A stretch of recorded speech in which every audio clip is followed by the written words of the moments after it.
Okey, baik Coach Zaid, saya rasa kita dah dalam live ni. Okey, silakan.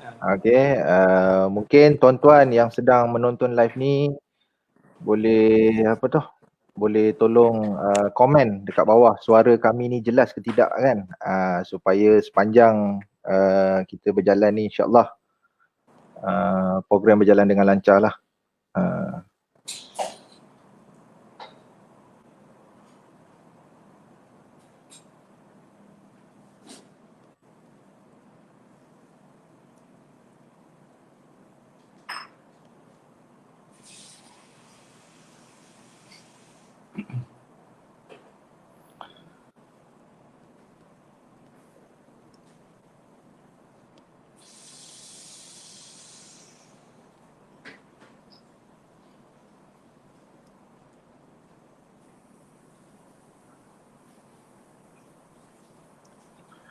Okey, baik Coach Zaid, saya rasa penonton pun dah komen suara jelas, clear. Okey, so kita rasa kita dah boleh mulakan untuk program malam ini insya-Allah. Baik tuan-tuan yang sedang menonton, selamat datang saya ucapkan. Mungkin tuan-tuan boleh tolong share dulu, tekan like dan juga share kepada di wall anda, di grup-grup Facebook yang anda ada supaya lebih ramai lagi dapat menonton kita pada malam ini. Tuan-tuan, sebab malam ini kita bawa special panel. Bukan biasa-biasa tapi luar biasa. Okey? Jadi saya minta tuan-tuan yang sedang menonton ni silalah share, like dan juga komen. Sekiranya ada apa-apa pertanyaan, anda dibenarkan komen dan insya-Allah kalau ada rezeki soalan anda terpilih, kita akan bacakan terus bersoal jawab bersama Coach Zaid. Okey. Baik tuan-tuan, pertama sekali saya nak mengucapkan syukur kepada Allah Subhanahu Wa Taala kerana dengan izinnya dapat juga kita menjayakan program pada malam ini. Alhamdulillah. Terima kasih, saya nak ucapkan selamat datang Coach Zaid. Apa khabar Coach Zaid? Baik, alhamdulillah, terima kasih. Alhamdulillah. Juga. Alhamdulillah. Baik, hari ini kita akan membincangkan soal jawab bersama Coach Zaid dan juga keluarga bahagia impian semua. Kita semua sedia maklum setiap orang mempunyai keluarga, kan? Dan setiap orang mempunyai impian ingin mencapai keluarga bahagia.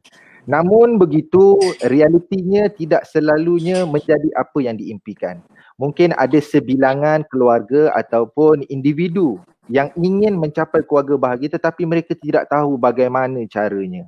Justru itu kami daripada Fast Planet Consultancy ini datangkan khas panel terkenal kita, Celebrity TV. Jadi sebelum itu tuan-tuan, sebelum kita pergi ke tajuk dan juga soalan-soalan yang kita akan ajukan kepada Coach Zaid, saya ingin memperkenalkan dulu kepada tuan-tuan siapa dia Coach Zaid ini. Okey tuan-tuan, beliau ini merupakan penulis buku terlaris, kolumnis, perunding motivasi keibubapaan dan pengarah urusan syarikat Smart Parents Network Sembilan Berhad. Namun beliau juga berpengalaman luas dalam bidang korporat dan perniagaan kerana sebelum ini beliau adalah seorang pengurus kanan syarikat Procter & Gamble Asia selama 14 tahun di mana beliau bertanggungjawab menguruskan bahagian procurement untuk Asia Pasifik. Luar biasa. Beliau kini mengendalikan bengkel-bengkel dan seminar keibubapaan kepimpinan, coaching serta program-program untuk agensi-agensi korporat dan kerajaan. Beliau juga sering muncul di kaca TV, surat khabar dan juga stesen radio. Beliau juga merupakan penulis buku terlaris Ibu Bapa Bijak, Anak Hebat dan Ibu Bapa Bijak, Anak Mewah.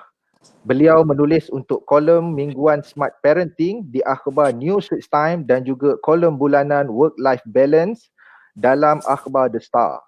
Beliau selalu dijemput ke rancangan televisyen dan laman akhbar Malaysia untuk program motivasi. Beliau kini menjadi hos mingguan rancangan Smart Parent Show di IKIM FM. Baru-baru ini beliau juga telah mewakili Malaysia dalam sidang kemuncak ke-7 World Summit on Media for Children. Bermula 2015, beliau juga telah dilantik sebagai seorang ahli Lembaga Pengarah Lembaga Penduduk dan Pembangunan Keluarga Negara LPPKN, sebuah agensi di bawah Kementerian Pembangunan Wanita, Keluarga dan Masyarakat. Siapa dia itu? Adalah Coach Zaid yang anda sedang lihat di sebelah saya ini. Okey, baik. Tuan-tuan, kita akan teruskan untuk aju soalan pertama. Tapi sebelum itu saya minta sekali lagi tuan-tuan yang sedang menonton live ni, saya ucap ribuan terima kasih. Saya ucapkan selamat datang. Kita baru saja nak bermula.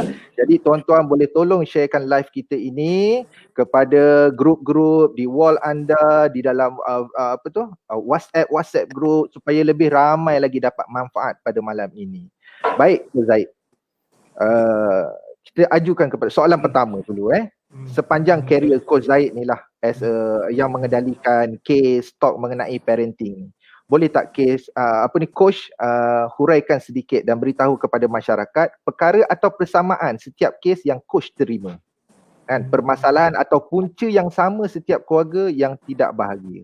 Mungkin sikit tu. Okey, silakan Coach Zaid. Okay, terima kasih yang dimuliakan Tuan Moderator kita, Saudara Luqman Ibrahim, Saudara Luqman Ibrahim, dan juga ramai tu belakang tabir Karimi, Suraya, semua anak-anak muda yang saya rasa saya ucapkan tahniah lah pertama sekali. Saya nak ucapkan tahniah dan syabas kerana berusaha untuk mengadakan program-program sebegini. Saya faham dah banyak siri ada betul. Semoga semuanya mendapat sambutan lah. Okay. Alhamdulillah. Dan bersyukur kepada Allah SWT kerana memberi kita peluang untuk bersama. Saya pun sebenarnya very excited sebab bila dealing dengan orang muda ni, dia energi dia lain sikit. Semangat dia tu lain macam sikit, which is good lah. Bagus. Teruskan. Alhamdulillah. Okay.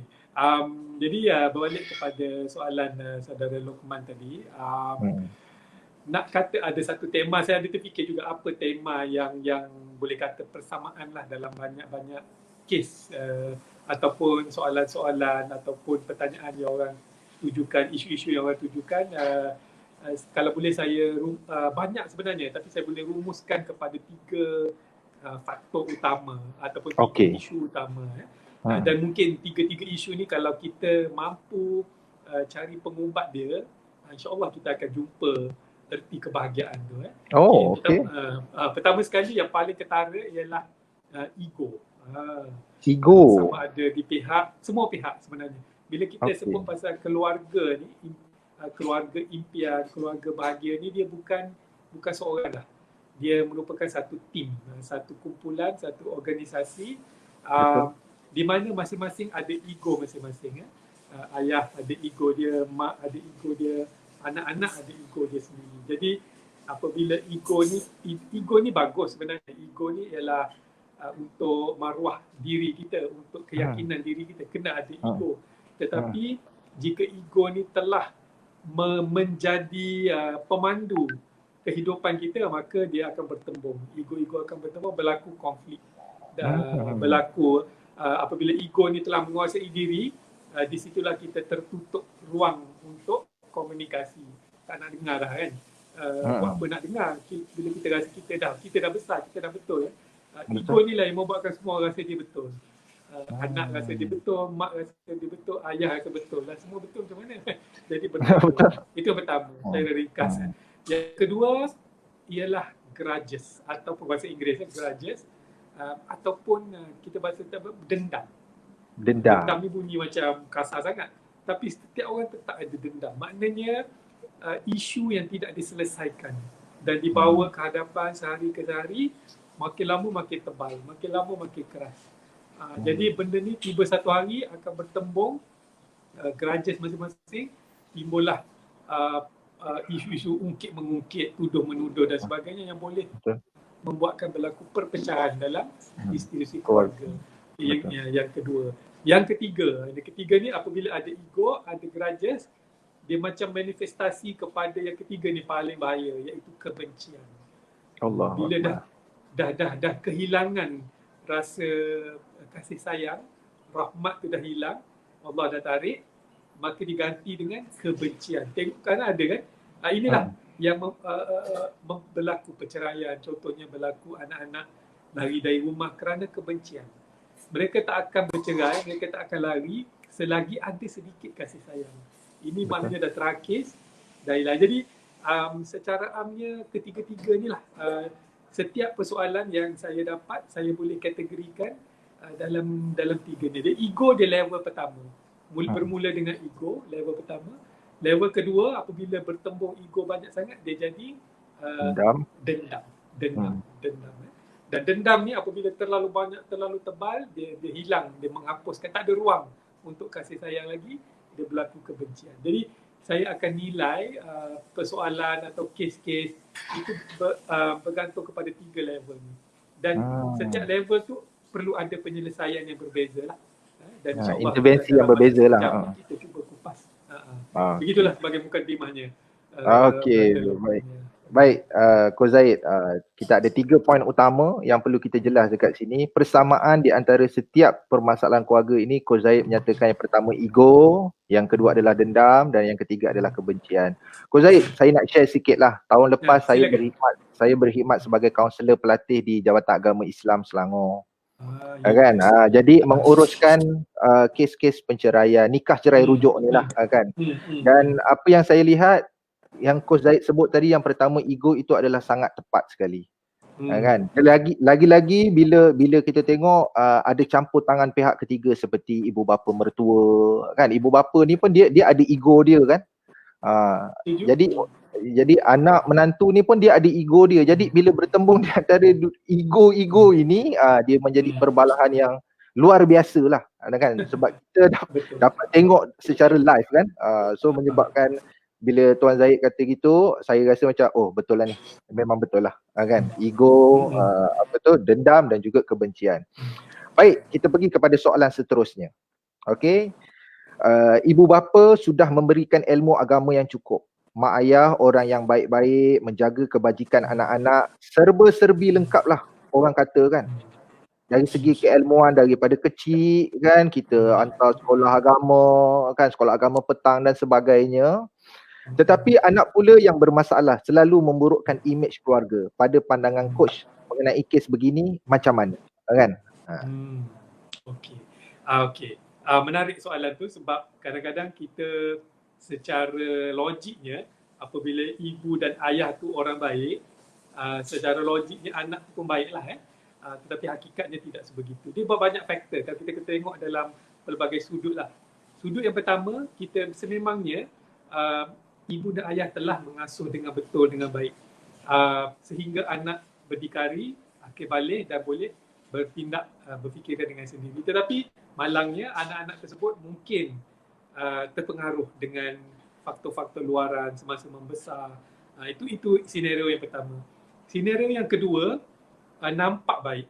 Okay? Ibu dan ayah nampak baik, tetapi di dalamnya yang berada di berlaku di rumah adalah sebaliknya. Mungkin mereka berniat baik untuk membantu anak-anak menjadi orang yang berguna, berjaya, tetapi cara yang digunakan pula tak betul. Mungkin. Dan yang ketiga, mungkin tak kena dengan soalan ni, tapi ada juga kategori ketiga, memang mak ayah tak kisah pun, bebas tetapi anak jadi baik pun ada juga. Ini pelik okey, jadi kita fokus kepada yang pertama. Pertama sekali kita sebagai ibu dan ayah lah, kalau ada pada penonton yang jadi ibu dan ayah ni, tugas kita ialah untuk membimbing mereka menjadi anak yang baik sebagaimana banyak diberi panduan di dalam Al-Quran dalam surah-surah awal, surah Al-Baqarah, dan banyak kisah-kisah Nabi Ibrahim contohnya selalu berdoa supaya dia dan generasi dia menjadi orang yang baik-baik, sehinggalah berjaya Rasulullah Nabi Muhammad SAW diangkat menjadi Rasul paling agung. Jadi kalau baca tafsir Al-Quran semua, itu adalah hasil daripada doa Nabi Ibrahim supaya keturunan baginda yang menjadi. Jadi pengajarannya ialah kita kena fikir jauh. Kita kena fikir bukan setakat anak kita, kena juga generasi kita, cucu cicit dan buatlah dua-dualah, doa dan usaha kena buat. Usaha belajar ilmu-ilmu parenting macam kita sedang buat ni, ataupun baca buku dan sebagainya, dan banyakkan doa. Sebab doa ibu dan ayah sangat-sangat berkat, sangat-sangat mudah dimakbulkan. Sehingga ada yang kata tak ada hijab, tak ada dinding. Kena pula ibu dan ayah yang telah tak ada harapan, dah rasa macam putus cara terakhir lah, berminta dengan Allah SWT. Ketika itulah kita betul-betul bergantung dengan Allah Taala, mungkin masa itu Allah makbulkan kita. Tetapi pada masa yang sama kita kena sedar, kita kena tahu tugas kita ialah berdoa dan berusaha. Yang memberikan hasilnya itulah kerja Allah SWT. Kita kena terimalah bagaimana hasil, selagi kita tidak akan dinilai dengan bagaimana anak-anak kita tu nak ikut ke tak nak ikut. Mereka ada panduan masing-masing, ada pemikiran masing-masing. Kalau mereka tak nak ikut sebab pilihan mereka sendiri, insya-Allah kita telah lepaslah, kita telah ni. Tapi kita kena tengok dulu betul tak cara aku dulu. Mungkin ada cara-cara itu kita kena tengok. Kita masuk kategori mana. Kita ibu bapa yang betul-betul baik luar dan dalam. Luar rumah baik, dalam rumah baik, dengan anak-anak semuanya perfect.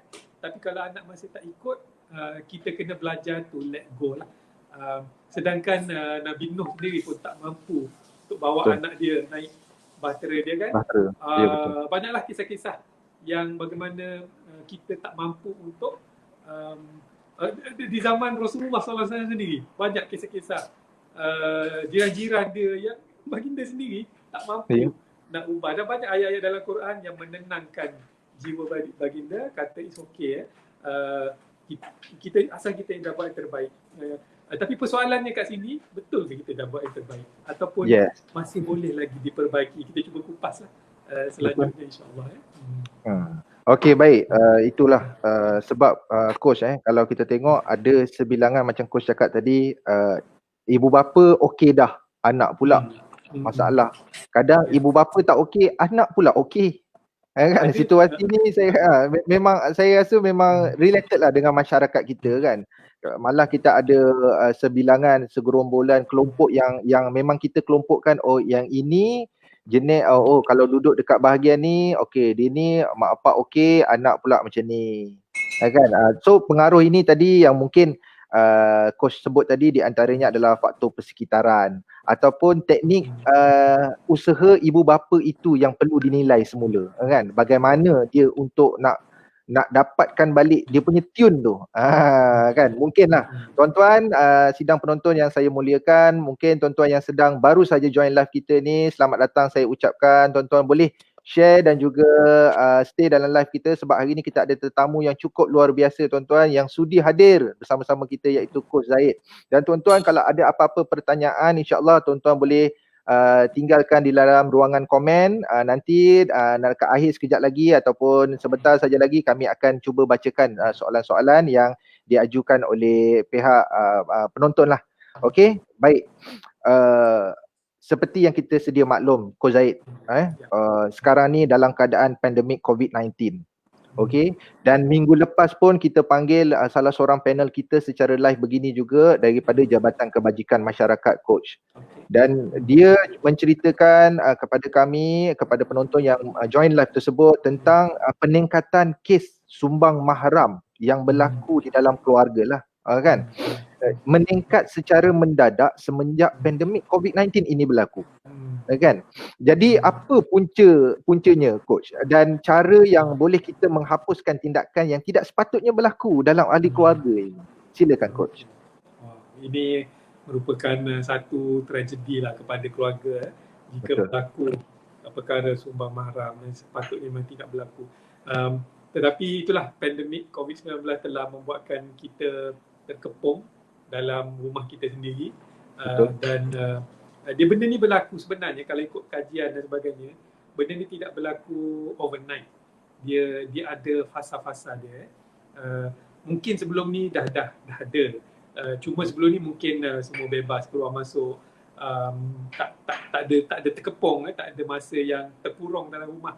Jadi kebarangkalian untuk benda tu berlaku agak rendah lah. Tapi sekarang 2 kali kita PKP, manusia makin berani apabila tiada kejadian yang hukuman, mereka tidak tertangkap, mereka akan makin berani. Dan kita tengok sumbang mahram, tengok punca dia apa sebenarnya. Ini adalah dorongan nafsu semata-mata. Nafsu tu datang dari mana? Kalau lelaki, Allah SWT memesan pada kita supaya jaga mata. Saya Betul. letak benda ni tanggungjawab kepada lelaki sebenarnya. Tundukkan Dia pandangan bermula kan. dengan pandangan kita. Pandangan Betul. kita, sebab kalau kita tengok rangsangan dia bermula dengan pandangan. Dan dia pergi kepada otak, proses, dan otak akan hantar signal untuk melepaskan nafsu tersebut. Yes. Kita cakap open je lah. Betul. Sebab benda ni memang dah berlaku. Jadi ada beberapa fasa lah. Dia kalau dari segi medical tu kita panggil prevention, pencegahan. Itu lebih baik dari mengubat. Sebab benda ni sebenarnya addiction, ketagihan. Ketagihan daripada mata, ketagihan pornografi contohnya. Dan bila ketagihan melanda, dia hilang, otak kita diambil alih oleh nafsu. Okay, otak rasional kita dah tak boleh mengawal diri, nafsu mengawal diri. Dan ketika itu mereka akan mencari mangsa lah. Mereka akan mencari peluang untuk melepaskan nafsu, dan biasanya sumber maram berlaku dalam bentuk sexual abuse. Dia akan cari mangsa yang mudah, yang takut dekat dia. Biasanya ayah dengan anak ke apa ke, abang dengan adik kan. Dia power, dia menggunakan kuasa. Okey. Jadi bila kita faham benda ni, root cause, kita kena check lah rumah kita ada tak punca-punca nafsu ni, ada tak rangsangan ni, bahan-bahan ni ada tak. Kalau zaman dulu bahan-bahan ni melalui majalah, lukisan. Sekarang lebih mencabar sebab melalui internet. Dia susah dikawal. Tapi masih boleh dikawal dengan cara siapa yang ada akses kepada internet tu. Bila masa, adakah 24 jam dia ada akses, ataupun kita kena ada lah, prevention tu kena ada, dan cure kena ada. Contohnya ibu dan ayah kena tunjuk yang mereka tahu. Kalau ayah yang jadi pemangsa dalam kes ni, ibu kena mengambil langkah drastik. Tapi saya faham banyak yang berlaku, sebab saya banyak terlibat dalam kes-kes nak kata counselling tak juga, tapi lebih kepada awareness, sexual awareness. Ada pro and cons. Ramai keluarga tak nak heboh benda ni sebab nombor satu dia malu. Nombor dua, dia takut. Yang ketiga, dia rasa apabila kes berlaku jenayah, masa depan mereka lagi teruk. Jadi mereka just go along lah dengan harapan benda tu akan hilang. Tapi percayalah, benda ni tak akan pergi selagi tidak diambil langkah. Ni kalau kita fikir mana lebih baik, kita diamkan dan keluarga tak porak-poranda, ataupun kita report, laporkan, tetapi benda tu terputus kat situ dan kita boleh mula hidup baru. Jadi saya rasa salah seorang ahli keluarga pasti tahu benda ni. Dalam keluarga tersebut mesti nampak petanda-petanda dia. Dan biasanya kekurangan ilmu dan juga tak tahu nak report kat mana, tak tahu nak buat apa, membuatkan mereka ni hold back. Mereka ni ambil jalan berdiam. Dan dia dalam kes ni dia macam, kalau kita ibaratkan dia pemangsa ni dia api. Dan mangsa itu adalah kayu api. Jadi api akan sentiasa membakar kayu api sehingga hancur tak jadi debu, jadi rosak masa depan. Dan pemangsa dia akan cari mangsa lain pula. Dan jika kayu api ini membiarkan ia dibakar, api itu makin besar, makin marak, makin susah dikawal. Jadi kena ada seorang dalam ahli keluarga itu yang kena jadi air. Air sebagai penyejuk dan sebagai pemadam api tersebut. Kita tengok sifat-sifat air lah. Dia sejuk, dia walaupun dia lembut, tetapi dia boleh memadamkan api. Jadi mungkin salah seorang ahli keluarga, biasanya ibu lah, yang kena bersikap sebagai air tu, kena cari jalan untuk padamkan api nafsu. Api ni iblis. Dan iblis suka orang yang bernafsu, kerana masa tu sudah hilang kawalan. Dia akan hasut-hasut. Jadi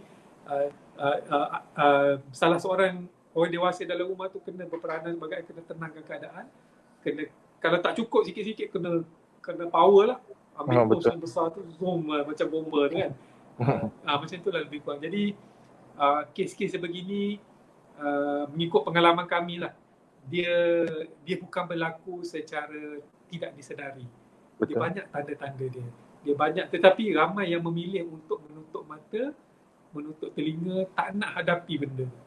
Disebabkan tadilah ada memang betul berlaku bila dia report polis, ayah kena tangkap. Sedangkan ayah tu adalah sole breadwinner ataupun ayah dia yang kerja. Jadi bila ayah tak kerja, dah jadi masalah kewangan pula. Tetapi masalah kewangan lebih baik daripada masalah sumbang mahram. Apalah kita hilang punca pendapatan pun berbaloi sebab boleh cari duit, boleh cari kerja, boleh cari, tetapi maruah diri kita, darah daging kita akan pergi selama-lamanya kalau kita tak hadapi benda ni. Jadi kita cuba bantulah. Kita sebagai masyarakat pun memainkan peranan sebenarnya. Kalau kita nampak satu keluarga tu macam tak berapa normal, kita kena ambil tahu, kena cari jalan lah bagaimana untuk bantu mereka. Kadang-kadang mereka ni ingin minta bantuan tetapi tiada cara. Dia takut. Dia dah kena amaran. Siapa-siapa pecah rahsia ni akan kena fizikal, kena pukul ke kan.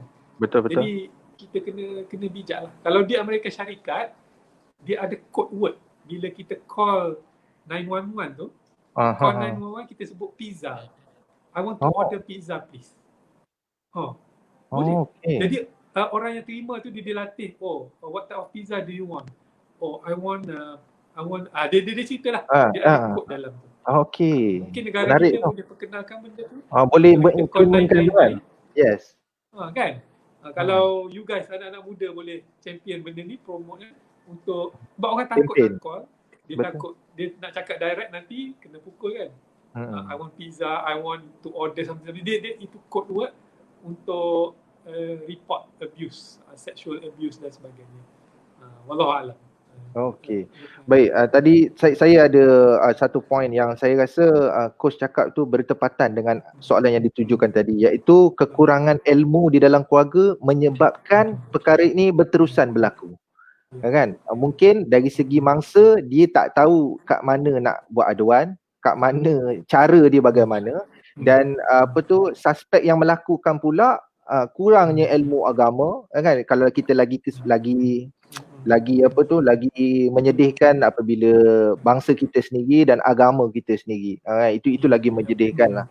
Jadi itu di antara jawapan yang dikongsikan oleh Coach Zaid lah, dan pelbagai lagi indikator dan juga cadangan. Tadi pun Coach Zaid ada menyebutkan intervensi dari segi you perlu berjumpa dengan pakar yang berkaitan, kan? Kalau macam kita di dalam penduduk kita ada LPPKN, di LPPKN pun kita ada kaunselor, kan? Dan LPPKN ni di setiap daerah boleh dikatakan dia ada dia punya tempat dia, kan? Okey. Baik, terima kasih Coach Zaid. Mungkin Coach Zaid nak minum-minum dulu, kita santai-santai saja kan. Mungkin haus ke apa. Kan.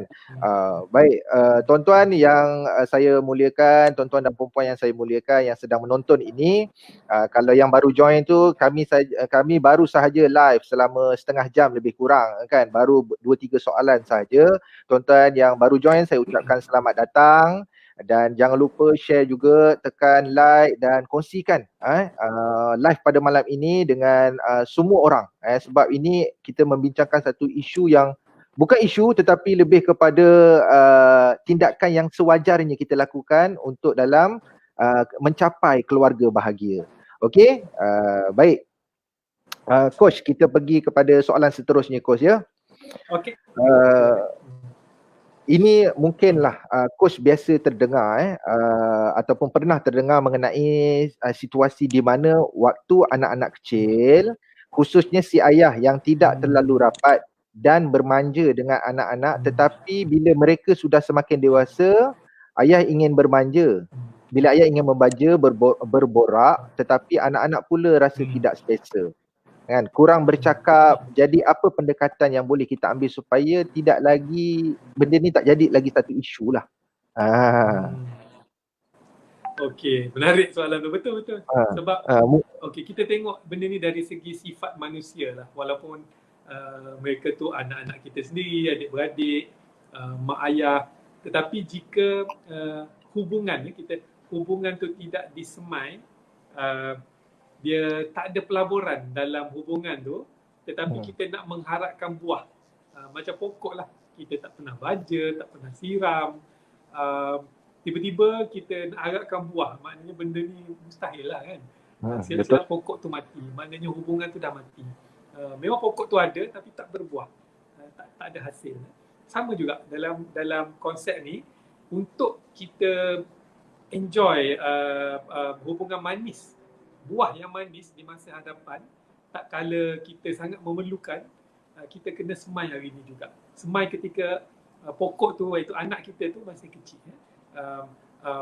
Saya bagi contoh ada katalah kita tak pernah peluk, cium anak kita, tak pernah, kalau satu term dia tak pernah bersentuh pipi dengan anak-anak, tak pernah. Boleh tak agak-agaknya anak kita tu nak cium kita masa kita dah tua nanti? Kita boleh kan? Kalau masa muda yang tengah okey, kulit okey pun dia tak pernah cium, kita dah tua nanti dah berkedut, lagi dia tak nak cium. Terutama saat-saat, ada satu saat yang sangat-sangat kita perlukan anak-anak peluk dan cium kita, malah berbisik di telinga kita, iaitu saat-saat kita nazak. Kita pernah tengok orang nak mati macam mana kan? Ketika itulah anak-anak, cucu-cucu datang rapat, cuba bisikkan kalimah la ilaha illallah dan sebagainya, syahadah, baca Quran dan sebagainya. Mereka kalau boleh serapat mungkin dengan bercium, bertemu pipi, tetapi mustahil benda ni boleh dilakukan jika ayah yang Tuan Luqman tanya tadi berperangai sebegitu. Masa muda tak pernah kisah pasal anak-anak, tak pernah ambil tahu, tak pernah bermain, bermesra dengan anak-anak. Memanglah anak-anak akan rasa awkward lah, akan rasa pelik lah. Kenapa ayah ni tiba-tiba nak ni pula kan? Kalau anak tu baik, dia layan, insyaAllah. Anak tu layan. Tetapi saya takut anak tu pun perangai macam tu juga. Sebab anak-anak dia belajar dari kita. Dia belajar dari kita. Cara kita layan mak ayah kita, macam itulah. Agaknya anak-anak kita akan layan kita malah lebih teruk lagi. Saya ada, semua dah pergilah mak dengan ayah saya. Tetapi semasa mereka masih ada, saya memang tanam azam untuk berbakti kepada mereka sebaik mungkin. Walaupun duduk jauh, saya cuba balik. Lagi susah nak balik, lagi saya cuba balik. Pertama, of course kita nak jumpa mak ayah kita lah. Yang kedua, secara tak langsung, dia menjadi pengajaran kepada anak-anak. Contoh melalui teladan. Tengok ayah, tengok mak. Susah macam mana pun dia tak lupa pada mak dia. Sibuk macam mana pun dia masih tetap call.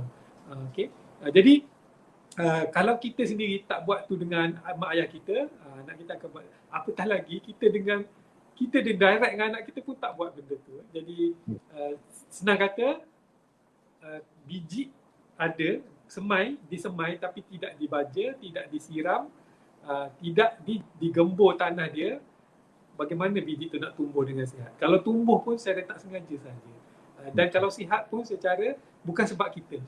Disebabkan mungkin ada orang lain yang membelai dia, yang menyuburkan dia. Jadi hubungan antara orang tu lah yang rapat. Ini berlaku dalam kes-kes di mana mak ayah terlalu sibuk. Bukan kata ayah saja, kadang mak pun sama juga. Sibuk berkerjaya. Sehingga yang bawa anak-anak pergi main petang-petang adalah pembantu rumah. Tak salah, bukan saya kata tak ni, tapi jangan kita langsung tak ambil tahu benda tu. Anak pergi padang setiap hari. Kalau time kita sibuk, okey, betul, kita boleh bagi pembantu rumah bawa. Tapi takkan kita sibuk setiap hari kan. Pasti ada masa yang kita boleh luang dengan anak-anak. Kalau kita tengok dari segi pelaburan tadilah, kita ambil perkataan pelaburan tu.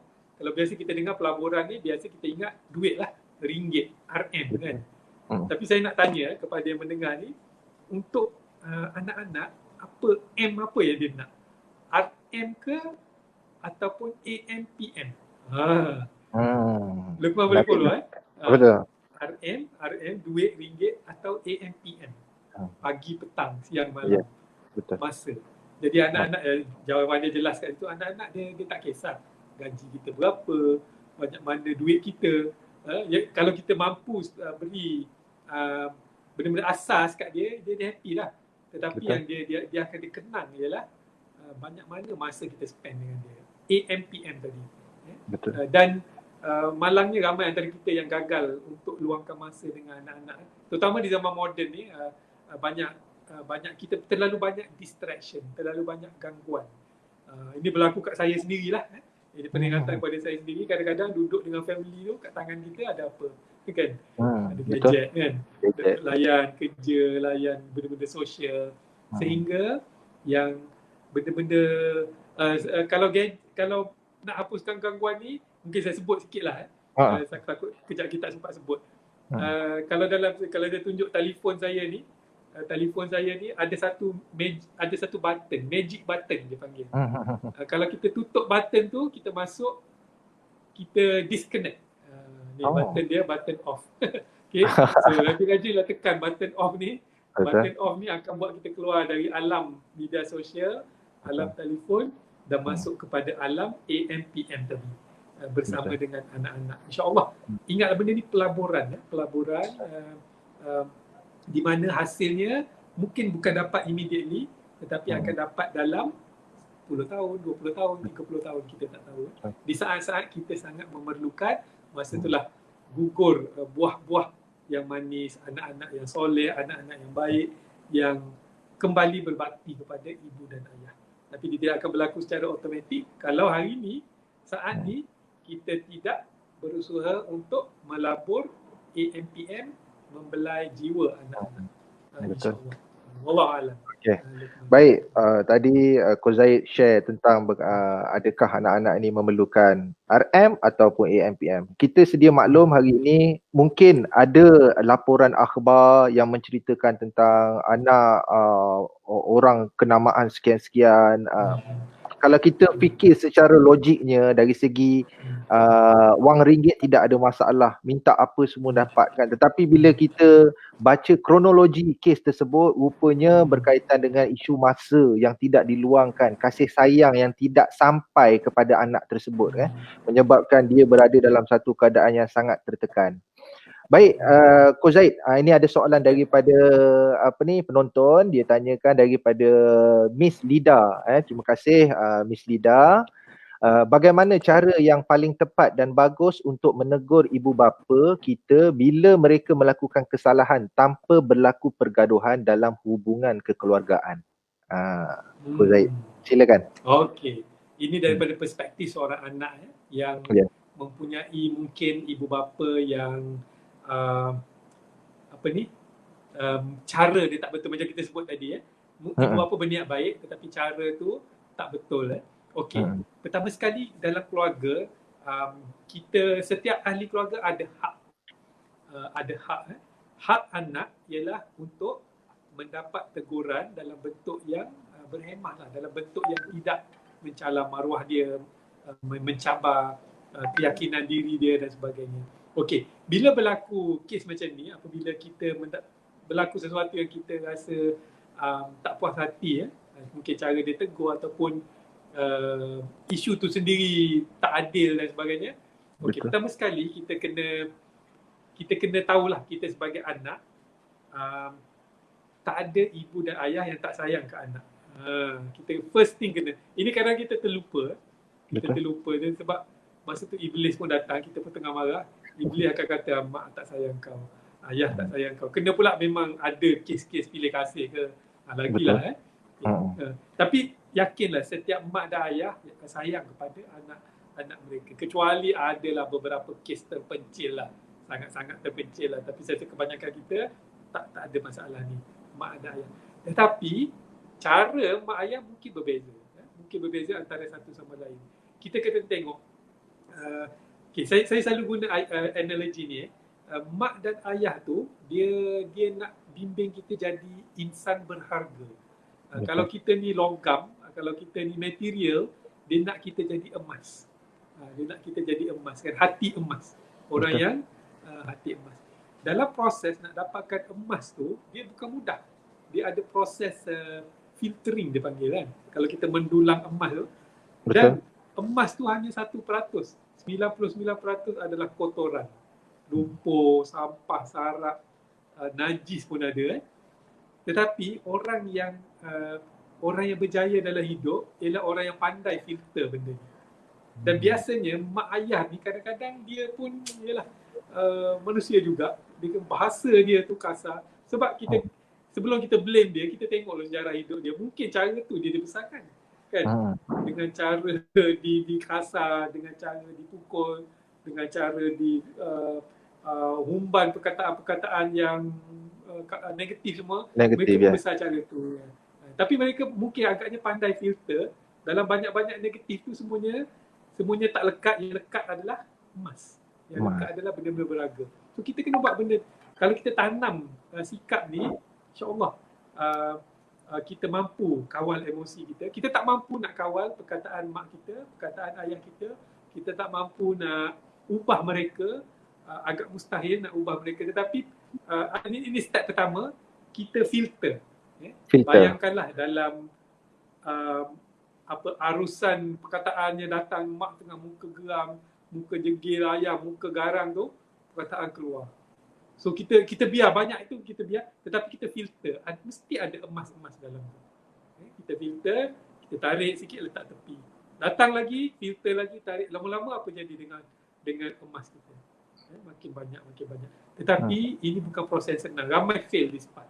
Dia tak filter, jadi dia ambil bulat-bulat, segala perkataan negatif tu dia masuk ke hati, maka hati dia bukan jadi emas lagi dah. Hati dia jadi lumpuh, hati dia jadi kotor. Okay. Ini apa yang boleh anak-anak lakukan lah. Kalau saya boleh berkomunikasi dengan ibu bapa sebegini, saya akan cakap, ibu bapa kena tahu setiap perkataan keluar dari mulut kita tu, adakah ia kotoran lumpur atau ia penuh dengan hikmah, emas. Tapi saya tak mampu berbicara dengan mak ayah sebegini, jadi saya hanya mampu nak jawab soalan ni. Saya hanya boleh bagi teknik atau tips untuk kita bersihkan hati kita lah. Okay?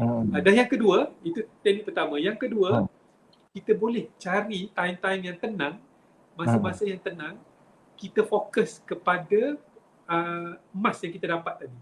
Katalah mak kita sebagai contoh apa katalah bilik kita bersepah lah contoh dan time-time belajar online ni, sebab bilik bersepah kita hilang buku lah, tak lambat buat homework lah, jadi mak kita nak marah. Mak kita, apalah kau ni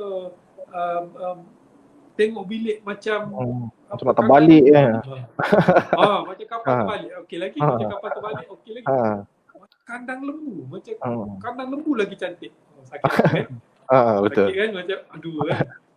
Mak ni tak boleh ke cakap baik-baik. Tapi dalam tu ada emas tak? Kalau ada. Kita fikir betul. Ada. Mak nak bilik kita kemas. Mak bilik bersih. Sebab dengan kemas bersih tu mungkin kita lebih efisien. Kita ambil yang tu. So kita pegang yang tu. Bila time tenang, mak dah relax. Lepas makan hari minggu ke apa ke. Kena pilih masa sesuai. Kita duduk dengan mak kita. Mak, hari tu mak marah saya. Terima kasih mak tegur. Bilik macam kandang lembu. Dia tengok saya dah kemas, saya dah respon, saya dah kemas. Jom kita tengok kejap. Ajak lah. Bila dia tengok, dia akan sejuk hati. Dan masa tu kita ambil peluang, mak lain kali janganlah cakap kandang lembu mak. Dia kita. Cakaplah baik-baik. Okey je. Macam tu. So, saya rasa boleh insya-Allah. Jadi kita jangan lawan perkataan kita boleh kata perkataan kotor lah yang keluar dari ibu. Mereka pun manusia juga. Mereka pun bukannya tak ada dosa. Ada dosa. Jadi perkataan kotor tu keluar, tapi kita pandai tapis.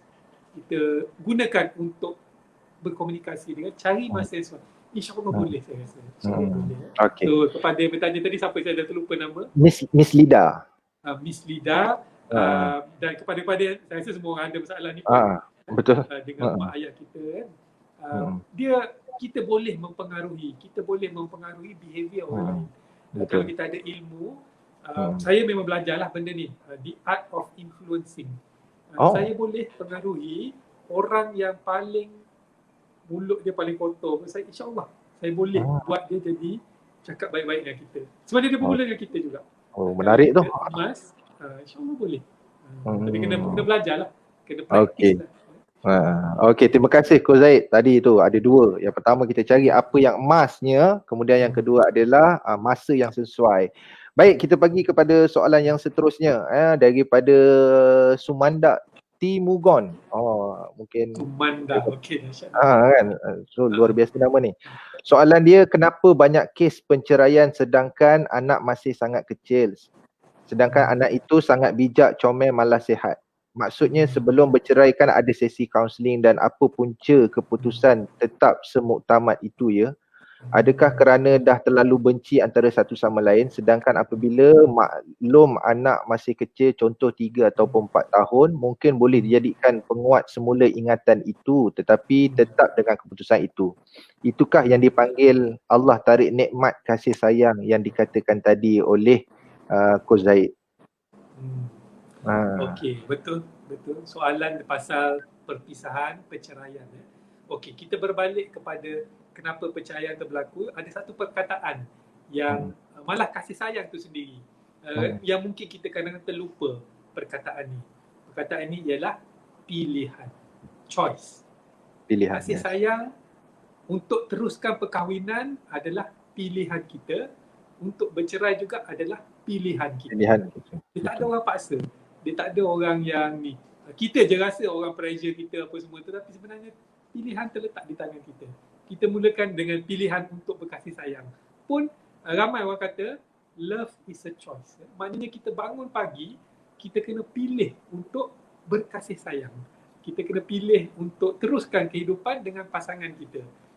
Bila kita buat pilihan sebegitu, insya-Allah kita akan fokus untuk memperkuatkan kasih sayang dengan pasangan kita, dan kita akan fokus untuk melihat kelemahan pasangan kita dengan penuh ihsan, bukannya dengan penuh kebencian. Sebab kita kan yakin tak ada manusia yang sempurna dalam hidup. Betul. Dan kita sendiri tak sempurna.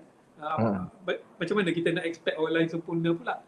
Dan kita pilih untuk berkasih sayang ni, dia bermula dengan pilihan tu, dan setiap tindakan kita lepas tu akan menyokong pilihan kita. Contohnya kita bangun pagi, kita contohnya kadang-kadang pasangan kita tu suka makan nasi lemak contoh.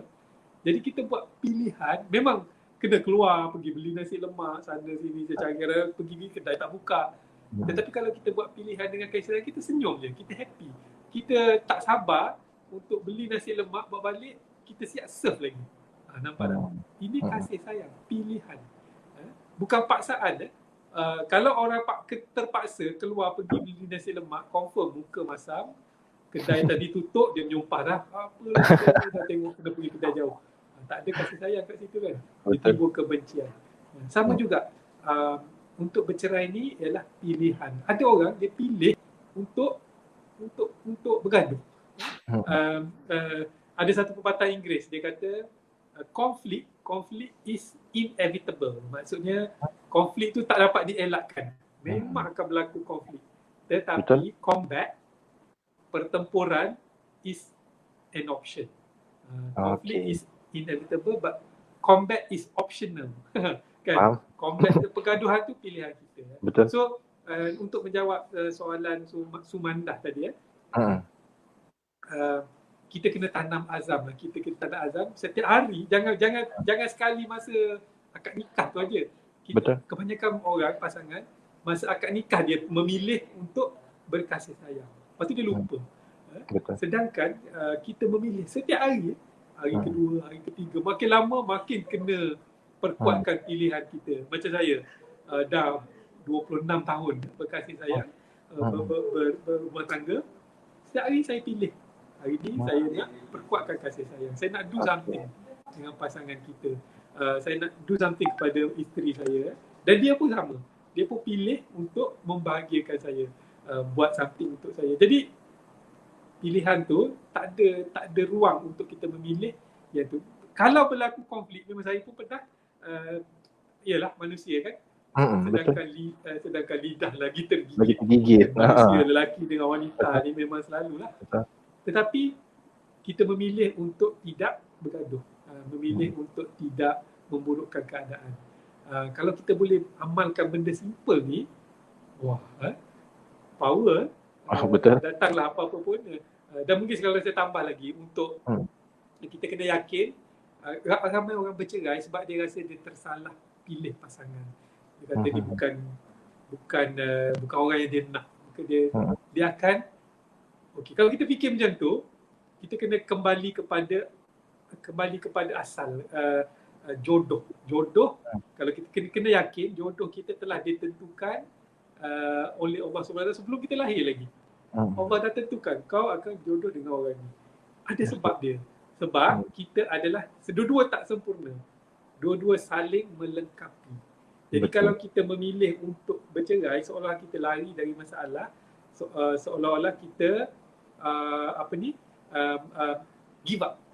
Dan kita better ada jawapan yang baik untuk berjumpa temu Allah nanti.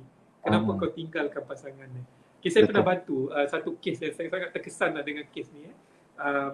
Kami pernah buat satu program 3 hari 2 malam kalau tak silap, dan kami bawa keluarga. Setiap wajib ada mak dengan ayah datang, anak-anak pun kena datang. Buatlah program family apa. Dan ada satu keluarga ni saya perasan dia tak duduk sekali. Ayah duduk meja lain, mak duduk dengan anak meja lain. Tapi mereka datang sebab terpaksa. Kalau mak ayah tak datang, anak tak boleh join. Kita buat syarat.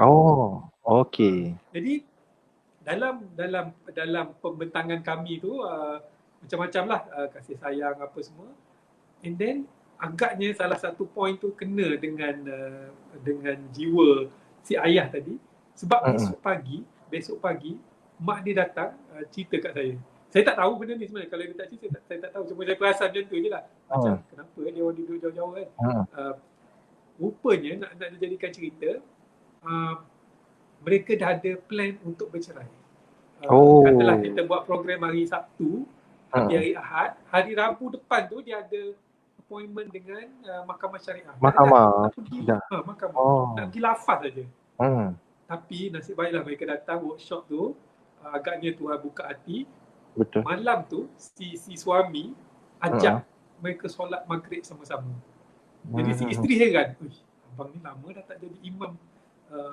Macam kenapa malam ni nak jadi imam? Tiba-tiba dia pelayan lah. Bila solat tu dia perasan husband dia baca, baca bila doa panjang. Panjang dia kata, apa doa ni panjang sangat kan. Lepas tu habis solat tu kan kita salam-salam kan. Betul. Dia peluk anak dia peluk isteri dia. Dia peluk isteri dia. Lama dah tak peluk, agaknya dia dah konflik lama dah. Betul. Isteri pun layan lah, lama tak kena peluk kan. Dan dalam peluk tu dia bisik. Dia kata, sayang ke, berkata macam tu lah. Rasa setuju tak kalau kita tengok balik appointment kita dengan Mahkamah Syariah, kita postpone dulu boleh tak? Isteri dia terkejut. Boleh sangat lah. Dia kata kenapa? Dia kata dia nak cuba lagi. Dia nak try lagi. Dia pilih untuk try sekali lagi. Wah, isteri dia cerita isteri dia dah ni lah. Nangis-nangis lepas saya pun. Dia kata, saya tak sangka, dia kata perkataan yang nak cuba lagi tu, dia kata saat momen tu lebih bahagia daripada momen dia akad nikah. Faham maksudnya? Allahu Akbar. Saya kata dia power cerita ni luar biasa. Dengan pasangan tadi untuk cerita. Dan memang betul true enough. Beberapa bulan kemudian, saya ingat hampir setahun kemudian, pasangan ni hantar gambar. Saya pun ada cadangkan mereka pergi holiday apa semua. Pergi sembuh. Pergi Krabi ke mana, tak silap saya. 2 tu aja. Dia kata kami dah kembali bahagia. Nampak tak? Alhamdulillah. Abang perceraian. Betul. Kalau kita ada sedikit kesedaran, pilih, cuba lagi, insya-Allah. Ini adalah kebahagiaan yang sebenar-benarnya. Alhamdulillah. Terima kasih Coach Zaid tentang isu cerita perceraian tadi. Sangat seronoklah kita mendengarkan bila daripada lagi beberapa hari saja nak bercerai, tetapi kerana nak juga hadir dalam bengkel tersebut kan. So daripada situ Allah selamatkan hubungan tersebut. Alhamdulillah. Okey tuan-tuan, kita hampir 1 jam sudah secara siaran langsung dalam diam tak diam Coach Zaid. Soalan banyak lagi ni. Soalan banyak lagi. Kan? InsyaAllah lah. Mana tuan-tuan kalau ada pertanyaan boleh terus saja tanya di ruangan komen. InsyaAllah kalau ada masa kita akan cuba bacakan sehabis baik. Okey. Baik Coach Zaid, ni saya nak tanya Coach Zaid secara jujurnya lah, sebagai seorang ayah, sebagai seorang suami dan juga sebagai seorang ketua keluarga. Pernah tak Coach Zaid marah mereka? Dan bagaimana cara Coach Zaid marah mereka? Okey, pertama sekali kalau saya kata tak pernah marah tu memang confirm tipu. Kan? Tak ada manusia yang tak marah. Okey, sebenarnya kalau kita tengok emosi ni tak salah. Emosi marah. Biasa kita ingat emosi ni positif negatif kan. Marah ni negatif, happy tu positif. Positif, yes. Sebenarnya kalau ikut saintis apa dia berkata tak berapa tepat bila kita fikir positif. Sebab marah ni dia boleh jadi positif juga. Betul. Dia kita kena tengok dalam konteks sesuai ke tak sesuai. Saya akan guna konteks ni lah untuk jawab soalan tadi. Marah ni sesuai ke tak sesuai. Marah tu okey. Emosi marah okey. Tetapi yang tak okeynya lah apabila marah dalam konteks yang tidak sesuai. Bagaimana konteks tak sesuai? Kita marah tanpa usul periksa. Kita marah ikut reaction. Tindak balas. Tak check background kenapa orang buat macam tu, kita terus marah. Itu tidak sesuai. Not appropriate. Tak kena tempat. Dan kita semua kena ingat, kalau kita letak sesuatu bukan di tempat dia, Allah SWT, kita adalah orang yang zalim. Orang yang zalim, balasan dia neraka. Kalau kita tak bertaubat. Kalau kita marah tak bertempat, ibu dan ayah marah anak-anak tanpa usul periksa, tanpa nak dengar dulu penjelasan anak-anak, terus belasah, pom tembak, memang sedap lah kan, kita ada power, sedap lah. Tapi kita telah berlaku zalim kepada anak-anak kita. Jadi saya pun pernah berlaku marah tak bertempat sebab kita emosional kan, kita balik kerja apa ke.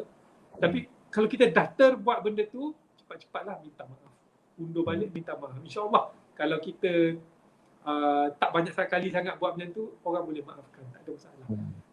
Yang marah yang mendapat pahala, marah yang disukai oleh Allah ialah marah yang bertempat.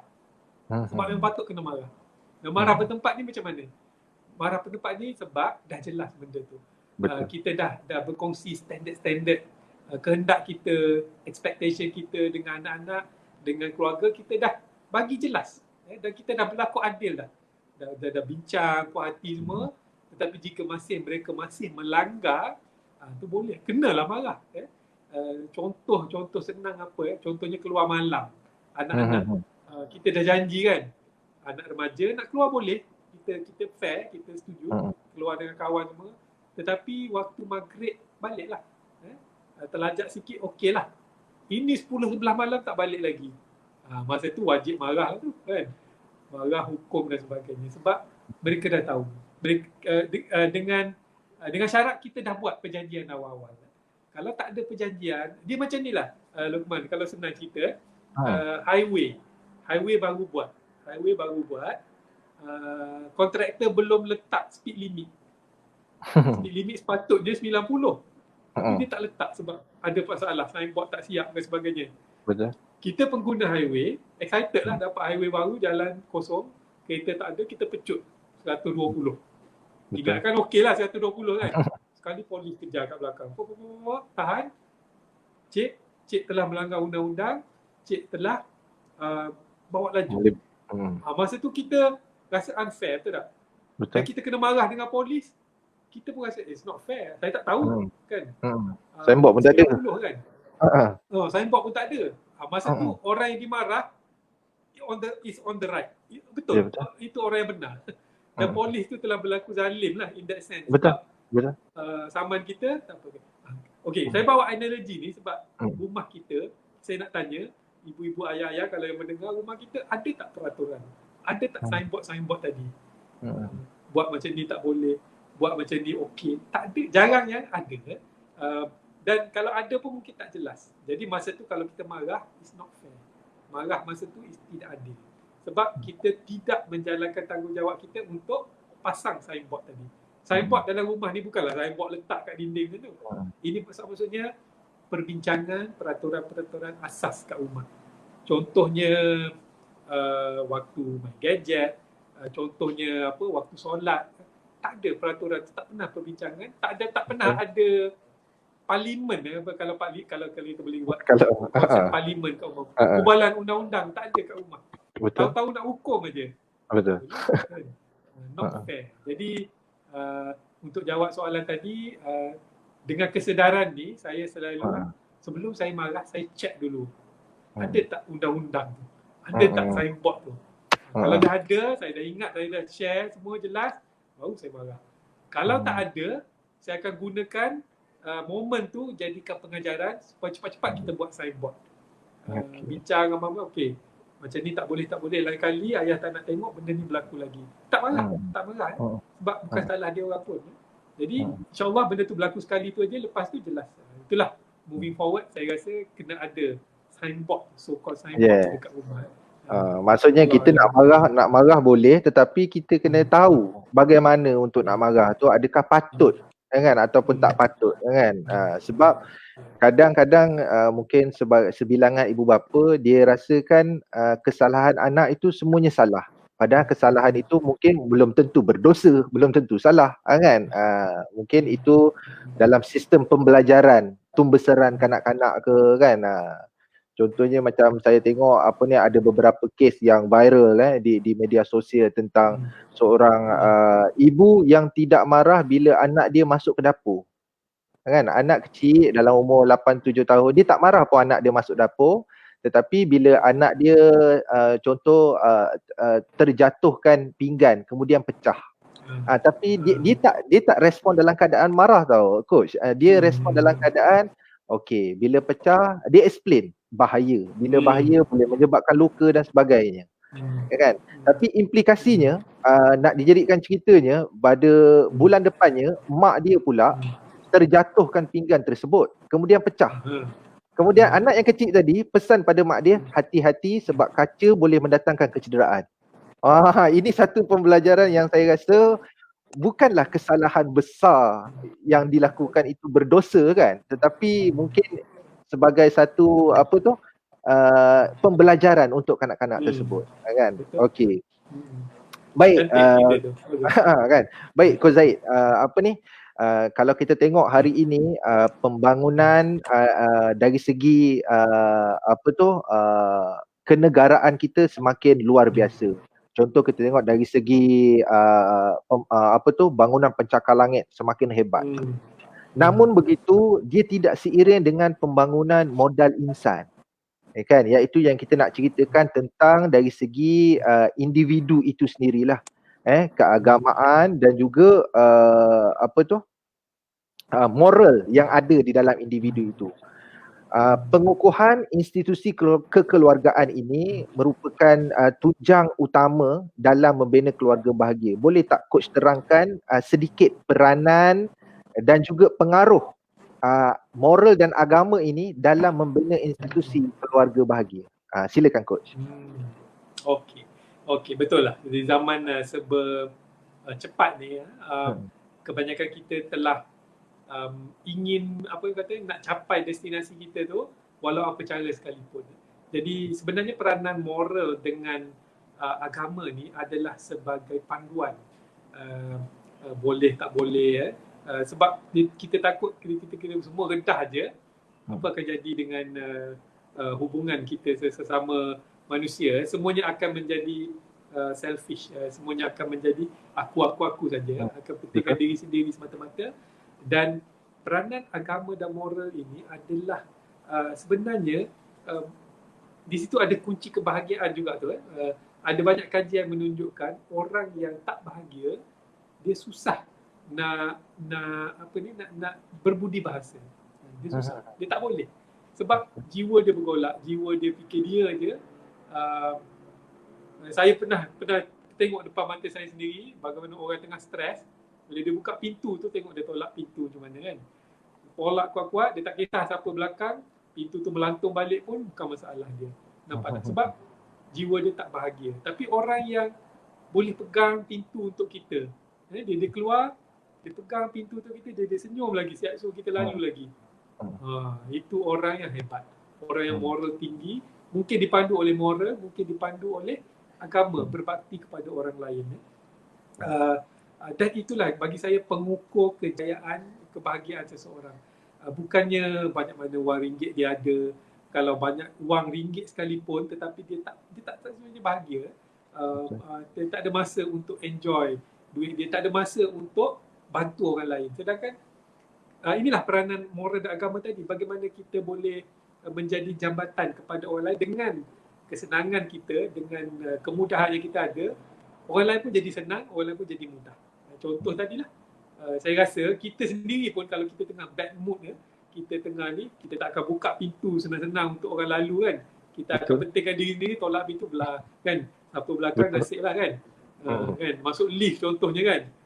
Semua berebut nak keluar, berebut nak masuk without. Hanya orang-orang yang ada panduan sebegini saja. Dan memang saya setuju, benda macam ni makin lama makin kurang. Tetapi kita tak boleh give up. Kita sebagai generasi yang masih ada faham tentang benda ni, kita kena ajar generasi akan datang, iaitu adik-adik kita, anak-anak kita. Dan ada orang kata buat apa nak jaga moral, jaga agama, macam merugikan, macam menghalang kita dari move forward kan. Tetapi saya berfikir sebaliknya, sebab kita fikir dari sustainable. Kita boleh kejar buat tu macam-macam, tetapi sampai satu point jiwa kita macam seolah kosong. Jiwa kita tak ada ubat, pengubat jiwa tak ada. Dan benda-benda ni lah yang sebenarnya mengubah. Bila kita dah berbakti kat orang lain, buat baik dengan orang lain, dengan jiran-jiran, benda tu yang mengubat jiwa kita. Dan kita kena yakin lah, ini pun rezeki juga. Kalau kita, ini pun sedekah juga, infak juga, dan bukan dari segi wang ringgit, tetapi belayan jiwa kepada orang sekeliling kita. Senyum, lepas tu senyum tu nilai dia tinggi, betul tak? Senyum itu sedekah. Itulah maksud dia. Senyumlah. Bukan setakat senyum aja, bukalah pintu, tolong orang, angkat barang, benda-benda simple macam tu dari segi moral. Dan agama kita sebenarnya banyak mengajar benda berjemaah kan. Saya pernah teringat satu riwayat, saya tengok hadis riwayat oleh siapa, Rasulullah SAW, dia ada sebab Rasulullah SAW menjadi penggembala kambing sebelum dia jadi Rasul. Betul. Sebab kambing tu sifat dia sangat sensitif. Kambing ni kalau Luqman ada peluang atau semua penonton pendengar ada peluang, orang yang biasa bela kambing boleh borak dengan dia. Sangat menarik cerita dia. Saya pernah borak dengan beberapa orang. Lepas saya tahu kisah ni, saya tanya dia, bagaimana bela kambing ni macam mana? Wah, pengalaman sangat berbeza. Sebab kambing ni kalau kita kasar dengan dia, dia tak cooperate dengan kita. Kalau kita makanan tu, kita main baling aja, main campak je, dia tak makan. Tempat air tu kalau kita letak dalam tempat kotor, dia tak minum. Wah, itu baru saya faham. Wah, Masya Allah. Ini cara rigid, Allah SWT. Rigid, dia haiwan yang suci, haiwan yang bersih. Haiwan yang jiwa dia sangat sensitif. Kalau kita tarik, tolak-tolak dia tak gerak. Tapi kalau kita pujuk, belai, dia datang. Makanan letak dengan penuh hormat, penuh kasih sayang, dia datang, dia makan. Air letak dalam bekas yang bersih, dia minum. Ini rupanya cara Allah SWT melatih Rasulullah SAW untuk berhadapan dengan manusia-manusia nanti. Maknanya tak boleh dipaksa, ditolak, kurang ajar, tak ada adab, tak ada moral. Manusia, orang tak akan ikut. Tapi saya tengok cara Rasulullah. Jadi kalau nak cabar diri kita, bolehlah try bela kambing. Tengok kambing tu hidup ke mati. Kan? Kalau kambing tu hidup segar sihat, Alhamdulillah. Maknanya kita ada skill morality, keagamaan sebegini. Tapi kalau kambing tu kurus, lama mati, itu salah kita lah tu. Jadi maaf saya guna analogi kambing, tapi saya kambing haiwan yang mulia lah. Haiwan yang dimuliakan. Sehingga Rasulullah sendiri menjaga kambing, jadi penggembala kambing dan banyak ilmu dan teknik-teknik hubungan antara kemanusiaan yang beliau belajar, baginda belajar dari kambing. Jadi kita pun bolehlah baca sikit tentang ni. Relate balik kepada soalan Luqman tadi. Itulah agaknya hubungan di antara moral, keagamaan dengan manusia lain. Untuk kita jadi hebat, untuk kita jadi bahagia sebenar-benarnya, kita kena ada dua benda ni. Maksudnya dalam apa-apa jua keadaan sekalipun, moral dan juga agama ini adalah satu elemen penting untuk mencapai keluarga bahagia. Betul ya, Coach? Okey, baik tuan-tuan yang saya muliakan, tuan-tuan dan juga perempuan yang sedang menonton, selamat datang. Yang baru join, saya minta tuan-tuan share kepada rakan-rakan anda supaya lebih ramai lagi. InsyaAllah kita ni kalau boleh nak bercakap dan bersoal jawab bersama Coach Zahid ni kalau boleh lebih lama, tetapi kita ada masa yang diperuntukkan. Okey, Baik Ko Zaid, kalau kita Hmm. tengok dalam sesebuah keluarga kita ada beberapa contohlah kalau macam saya ada 5 orang adik-beradik kan. 5 orang, 5 lelaki. Kita ada hang tua, hang jebat, hang lekih, hang lekiu, hang kasturi. Cukup semua. Kan? Jadi setiap anak-anak ini mungkin yang ada lebih lah pada 3 ke 5 ke kan. Ada lebih anak ni. Mereka ini sedikit sebanyak ibu bapa terkadang membanding bezakan antara satu sama lain. Kan? Mungkin anak nombor 1 dari segi pelajarannya cukup hebat. Kan? Yang nombor 2 mungkin kurang sedikit. Nombor 3 mungkin hebat lagi. Kan? Nombor 4 dia kurang. Jadi dekat situ ada indikator yang diletakkan oleh ibu bapa menyebabkan anak-anak ni kadang dia kata tak apa lah, biar je lah Along, biar je lah Angah yang buat kan, ayah kan lebih suka kan, ibu kan. Kadang benda-benda tu menyebabkan kesan psikologi yang panjang. Kan? Bagaimana Coach Zahid respon terhadap isu begini? Okey, wow, ini saya nampak ada beberapa elemen dalam tu. Okay, pertama sekali adik-beradik ramai ni sebenarnya bagus ya. Betul. Happy kan? Boleh main jadi kawan. Betul. Pula umur rapat-rapat. Okey. Dan tak semestinya anak lelaki tu saya kata untunglah semua anak lelaki kan. Tak juga. Saya ada seorang kawan, anak dia 3 orang perempuan. Pening kepala sama juga. Kan? Sebab isu dia berbeza. Okey. Jadi berbalik kepada ni, pertama sekali perkataan perbandingan tu, comparison tu, kalau orang putih dia panggil comparison is the mother of all stress.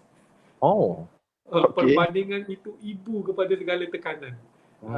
Kalau nak cepat stres tu, bandingkan diri kita dengan kawan kita, dengan jiran kita, cepat stres, confirm stres. Sebab manusia ni dia naluri dia, kita rasa kita tak cukup, kita rasa kita tak baik, orang lain lebih cukup, lebih baik. Dan bila kita banding, kita membuka ruang untuk kelemahan tu keluar. Itu yang pertama. Jadi jangan kita saja-saja cari pasal untuk banding dengan biasa perbandingan ni kita buat dengan orang yang lebih baik lah, orang lebih hebat. Jarang kita nak banding ke bawah dengan orang yang kurang dari kita. Jarang orang nak buat itu. Okey, itu yang pertama.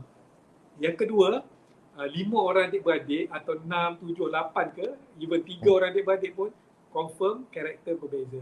Ini saintis telah buat kajian. Ada seorang saintis yang saya selalu guna sebagai reference, nama dia Howard Gardner.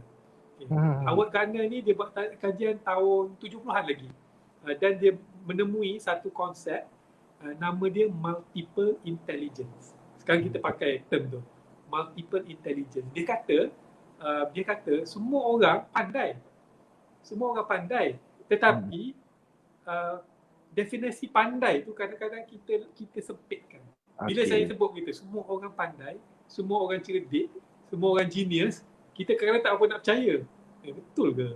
Adik aku tu tak pernah dapat E, tak pernah dapat A, B pun tak pernah. Kalau E, F memang dia punya. Pandai ke macam tu? Sebab kita sempitkan konsep pandai tu dalam bentuk akademik semata-mata. Sedangkan Howard Gardner dia buat kajian, dia kata ada 8 cabang kepandaian dalam kehidupan kita. Dan kalau kita betul-betul faham benda ni, tak kisah mana-mana cabang pun kita akan menjadi orang yang hebat, orang yang berjaya. Kalau boleh saya sebut secara ringkas. Boleh. Lebih lanjut boleh Google perkataan tu. Multiple intelligence. Okay. Yang kita sebut pandai-pandai tu, 1 daripada 7 tu yang paling ketara ialah kepandaian dari segi akademik, logik, berfikir. Memang IQ tinggi. Itu memang pandai lah. Tetapi ada lagi kepandaian 7 lagi yang jarang orang nak highlight. Contohnya kepandaian dari segi nature. Nature ni macam ada seorang ni. Dia tak pandai matematik, belajar tak pandai, tak tinggi. Tapi dia terkenal seluruh dunia, dia ada program dalam National Geographic, dia punya program berkenaan binatang. Dia memang hebat dengan binatang. Dan dia mati pun sebab binatang juga. Nama dia Steve Irwin. Steve Irwin. Crocodile Hunter. Yang Crocodile Hunter tu kan? Crocodile Hunter. Dia ni genius. Tapi bukan dalam matematik sains, bukan. Tapi genius dengan nature. Binatang. Okay. Ramai pelakon-pelakon Hollywood genius dalam bidang masing-masing. Genius berlakon. Menghayati jiwa. Sebab mereka ni genius dalam soal hati, soal emosi. Sebab Johnny Depp contohnya pandai bawa watak-watak yang pelik-pelik. Sebab dia Betul. genius, dia faham perasaan manusia. Orang gila macam ni, orang happy macam ni. Jadi dia boleh. Genius tu, tak semua orang boleh buat tu. Tak kisahlah tak reti matematik. Dia kalau tengok sertifikat dia memang CDE je. Matematik dia subjek dia tak cemerlang. Tapi multi-millionaire juga, berjaya juga dalam hidup. Betul. Genius dalam bidang lukisan, art, lukisan, visual. art. Ramai orang artis, dia matematik memang dia menangis. Dia boleh buat tapi susah. Dan kadang-kadang dia tak boleh buat pun. Dia akademik tak cemerlang. Tapi Picasso contohnya, betul. melukis nilaian berjutaan ringgit. Saya ada anak seorang yang genius lah, saya kata genius. 2 orang genius dalam arts. Seorang dah habis dah architecture, seorang masuk sekolah seni. Akademik dia orang tak sama macam orang lain. Kalau buat matematik memang keluar air mata lah nak dapat jawab dia. Itu tak buat, usaha dia kena lebih lah. Berbanding dengan anak seorang lagi, itu dia genius bahagian matematik. Dia jadi actuarial scientist sekarang. Di matematik sambil pejam mata dia boleh buat. Sebab keupayaan, kekuatan. Tapi suruh anak yang pandai matematik melukis, hancur lebur. Memang tak boleh. Jadi saya faham benda ni, jadi saya keluarkan kekuatan. Saya tak banding anak ni. Okey, dah berapa tadi? 4. Quickly saya go through. Ada lagi Tan Sri P. Ramlee, genius dalam bidang music. Musical, bagus tak kan? Usain Bolt, genius dalam bidang physical. Kan? Usain Bolt tak pandai belajar, tak pandai melukis apa tapi dia body smart dia panggil. Ada yang pandai dalam bidang hubungan manusia, people smart. J.K. Rowling, word smart, pandai menulis. Okey, jadi secara ringkasnya 7-8 bidang ni adalah kepandaian semuanya. Jadi kalau anak 5 orang, confirm tak sama lah. Jarang lah ada yang, jarang, memang mustahil satu family sama semua. 2 orang mungkin, 3 orang mungkin. Jadi bila kita faham benda ni, tak ada konsep banding lagi. Macam kita nak banding Usain Bolt dengan Tan Sri P. Ramlee, mana boleh? Mana ya? Tak logik. Mana boleh? Tak boleh. Tapi dua-dua cemerlang, dua-dua berjaya. Nak banding Steve Crocodile Hunter tadi dengan Einstein, tak boleh. Tapi dua-dua berjaya. Jadi kalau kita sebagai ibu ayah faham konsep ni, insyaAllah aman dunia. Tak ada nak banding-banding dengan orang lain lagi dah. Macam itulah lebih kurang. Ni panjang pula jawapan dia kepada soalan. Tak apa. Tapi harap dapat memberi sedikit ni lah.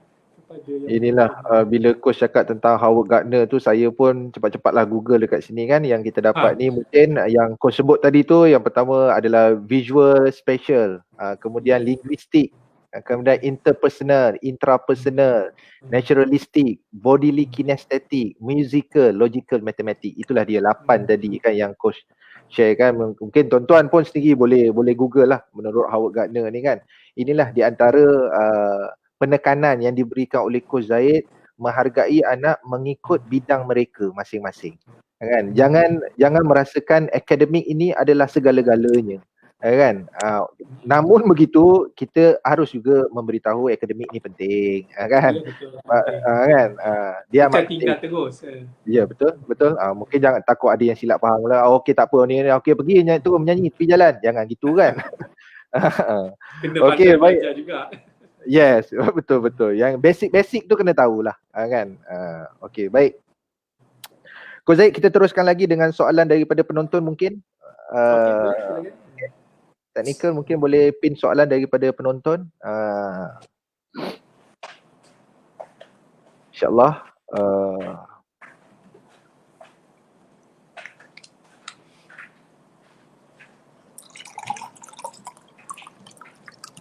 Sebab apa ni Coach Zaid, kita biasa dengar kan sebilangan ibu bapa yang membanding beza kan. Kadang bila berlaku depan mata kita pun kita rasa macam Allahu Akbar kan. So kenapa lah ibu ayah cakap macam ni. Okey Coach Zaid, ini ada daripada Yana Razali. Pada pendapat coach, macam mana kita nak kekalkan kasih sayang antara keluarga, tak kisah dalam keluarga besar atau keluarga mertua. Bagaimana nak kekalkan kasih sayang antara keluarga, tak kisah dalam keluarga besar ataupun keluarga mertua lah.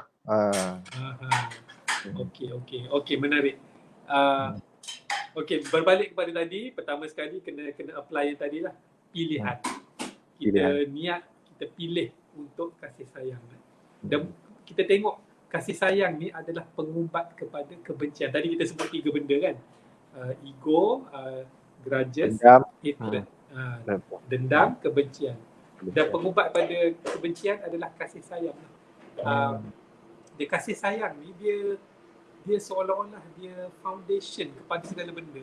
Dalam kalau hubungan antara manusia, kasih sayang ni lah yang menjadi tunjang. Kalau tak ada yang ni memang tak boleh. Rumah tak boleh berdiri. Rumah tangga tak boleh berdiri kalau tak ada kasih sayang. Macam, dan kita kena faham, lagi lama kita nak bina rumah tersebut, lagi kuat foundation tu. Macam kita buat bangunan, contoh apa, KLCC. Lagi tinggi bangunan tu, lagi tinggi ni maksudnya lagi tinggi pencapaian atau kebahagiaan yang kita nak capai, lagi banyaklah kasih sayang tu kita kena tanam. Dan kasih sayang ni dia macam foundation, dia tak nampak. Dia tak nampak kerja dia tu. Macam kita nak buat bangunan kan, 6 bulan dia piling saja, betul tak? Piling. Tak nampak apa-apa pun dekat atas. Tetapi tanpa piling ni, bangunan atas tak boleh naik. Jadi ini maksudnya kasih sayang ni kita kena ada aktiviti. Okey. Pertama, kalau boleh saya sebut sedikit aktiviti. Pertama sekali, kasih sayang ni kena ucap. Dia kena luahkan dengan tadi apa, dengan keluarga kan. Dengan keluarga senang lah. I love you ke kan. Aku sayang kamu ke whatever. Kena cakap. Tidak, orang tak tahu. Jangan tunggu saat-saat akhir macam masa sakit ke, masa nak mati ke baru nak pegang tangan, baru nak cakap I love you. Masa tu dah terlambat lah. Tapi budaya kita sebenarnya memang macam tu. Kita ni susah nak kita macam take for granted. Kita macam ambil mudah kan. Dari isteri aku, dari suami aku, dia tahulah sayang. Dah anak aku tahulah dia sayang, kita sayang dia. Tak boleh assume macam tu, kena cakap. Dan kasih sayang kena tunjuk dari segi fizikal. Peluk. Elok benar kalau kita ucap kasih sayang masa peluk pasangan kita ke. Tadi soalan tadi dengan apa? Antara keluarga kita dan keluarga mertua. Dan keluarga mertua. Boleh. Sebagai menantu, apa salah kita proaktif tunjuk, kita tunjuk, kita cakap kat dia, kat mak mertua tu, kat ayah, cakap kita sayang mereka. Dalam bentuk sesuai lah. Ucap kata selalu melawat. Kalau melawat tu pastikan salam, peluk. Dan whatever kita buat dekat mak ayah kita, sama kita mirror image kan dengan mertua. InsyaAllah selamat. Dan dengan keluarga kita sendiri senanglah. Ucap, peluk, cium, tadi apa lagi buat surprise, tunjuk, go all out. Lagilah sekarang apa PKPB kan, tak dapat nak balik apa semua kan, mungkin boleh buat surprise kan. Betul. Surprise, buat hadiah sikit kan. Dan hadiah ni tak beli benda sangat mahal kan. Kadang-kadang beli coklat, beli goreng pisang petang-petang tu pun kira benda ni menyemai. Menyemai kasih sayang. Betul. Banyaklah, banyak cara. Kalau nak, ni panjang pula kan. Lebih kurang gitulah. Okey, mungkin saya tambah kasih sayang ni. Perkataan kita kena tengok, jaga perkataan kita, sebab kadang-kadang kita dengan orang yang rapat dengan kita cuai kasih sayang. Kalau bayangkan kita dengan klien, dengan orang, dengan bos, dengan rakan sejawatan, kita jaga perkataan kan. Tapi dengan orang kita rapat, kita main lepas saja. Tak boleh. Sepatutnya kalau kita guna perkataan terbaik dengan orang luar, macam tu jugalah kena dengan orang, apatah lagi dengan orang kita sayang. Saya pernah guna analogi pinggan kita beli tu mahal-mahal tu kan. Kita simpan untuk tetamu VIP lah, tetamu hormat lah kan. Betul. Bila mereka datang, keluar pinggan cantik kan. Bila mereka balik, simpan balik. Anak kita makan pinggan melamine yang dah 20 tahun tu, dah berkarat kan. Betul. Aduh, ini saya rasa silap kan. Patutnya keluarkanlah pinggan tu. Makan yang terbaik dengan keluarga kita. Tamu datang, okey, layan pinggan sama kan. Jangan bezakan. Okey. Jadi maksudnya macam itulah, analogi macam itulah. Kadang-kadang kita simpan the best of ourselves untuk orang lain. Untuk betul. Kita reserve. Bila balik dengan orang kita sayang, kita careless. Jadi ini akan merosakkan kasih sayang. Satu lagi kalau boleh tambah, kita kena ingat tentang sekarang kita ada virus COVID-19. Tapi kasih sayang ni pun ada virus juga. Jadi kalau kita tak jaga virus ni, dia boleh makan kasih sayang dari dalam. Apa maksud virus kasih sayang tadi? Benda-benda yang menyakitkan hati orang sebelah, orang sebelah sana. Benda yang menyakitkan hati pasangan kita, virus. Benda yang perkataan perbuatan kita yang menyakitkan hati anak-anak, virus. Benda yang menyakitkan hati mertua, virus. Kita ingat yang tu je. Jadi apa bagaimana virus boleh ni? Kadang perkataan kita, perbuatan kita, boleh ada je orang perasaan sakit hati, cepat-cepat kita masukkan antibiotik. Kalau kita buat salah, kita minta maaf, kan? Vitamin, kita kena banyakkan vitamin kasih sayang. Apa yang menyuburkan kasih sayang? Pujian, keikhlasan, pemberian, senyuman. Ini adalah opposite kepada virus. Kalau kita cakap lepas, mengkritik, melabel, all this virus kasih sayang. Dia makan. Kasih sayang macam kanser lah. Mula-mula tahap 1. Tak nampak lagi. Lepas tu makan-makan lagi. Bila virus tu makan, tahap 2 macam kanser. Tahap 4. Dah pendek lah. Macam pendek umur dah tu kan. Tinggal tak lama dah tu. Sama juga kasih sayang. Kalau dah sampai tahap 4, dia masa tunggu masa untuk cap dia kan. Masa tu bertekar, berperang sampai bercerai pun boleh je sebab dah tahap 4. Juga macam tu lah. Jaga kasih sayang, ada virus dia. Anything yang buat pasangan ataupun orang sebelah sakit hati, itu adalah virus kasih sayang. Dia akan makan dari dalam. Kita kena lebihkan vitamin tadi. Antibiotik, ubat dan sebagainya. Wallahualam. Baik, terima kasih Coach. Tadi jawapan kepada Yana Razali. InsyaAllah mudah-mudahan menjawab. Dan saya sangat tertarik bila Coach cakap berkaitan dengan kasih sayang itu perlu ditunjuk, perlu difizikalkan, perlu diluahkan. Sebab apa? Kalau kita dalam Islam sekalipun, kalau kita sayang kepada Allah, kita perlu menunaikan tanggungjawab dengan menunjukkan yang kita semayang, kita baca Quran. Begitu juga dengan manusia. Sebab Coach, tipikalnya orang kita, lagi-lagi especially mungkin ayah, kurang dia bercakap kasih sayang ini kepada anak dia, kan? Mungkin dengan rasa segan ataupun malu. Kalau berbanding kan, kalau kita tengok cerita orang putih, ayah selalu cakap I love you pada anak, kan? Jadi ini satu budaya yang saya rasa baik, yang boleh diamalkan untuk kita mencapai keluarga bahagia.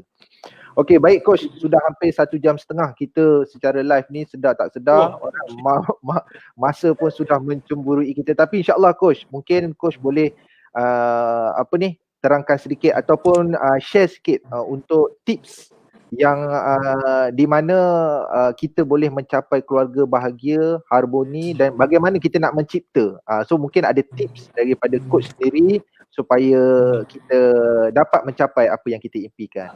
Silakan Coach. Okey, menarik. Dan mungkin sebagai rumusan jugalah Boleh.